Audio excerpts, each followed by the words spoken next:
আশা করি তোমরা খুব ভালো আছো, আমিও খুব ভালো আছি। তো মহাদেবকে নমস্কার করে চার্লিকে টাটা করে বেরিয়ে পড়লাম। জানি চার্লির মনটা খারাপ, কিন্তু চার্লিকে তো নিয়ে যাওয়া সম্ভব না, তাই চার্লিকে নিয়ে যেতে পারলাম না বলে একটু মনটা খারাপ করছিল। আর রাজ পেছনে একটু এক্সারসাইজ করে নিল, দেখে আমার বড্ড হাসি লাগলো। যাই হোক, তো এই যে ভোরবেলা 5:30টার সময় আমি, মার সামনে বাবার ভাই, এই দিনটা কি আর পাওয়া যাবে? তাই ভিডিওটা আমি সঙ্গে সঙ্গে করে নিলাম, কখনোই দিনটা পাওয়া যাবে না।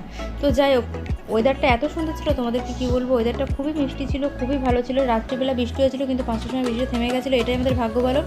আর ভাগ্য আরও ভালো, আমরা সঙ্গে সঙ্গে বাস পেয়ে গেছিলাম, কিন্তু আবারও খারাপ, কারণ উইন্ডো সিটে বসেছিলাম বাস ফাঁকা পেয়ে, আর সিটটা ছিল পুরো ভিজে। আমি আমার পুরো জামা ভিজে গেছিলো, মাথায় এটা দিয়ে নিয়েছিলাম, নাহলে মা বকছিল, বলছে ঠান্ডা লেগে যাবে। এই বাবা, এই রাজ, এই আমি, আর এই যে মা।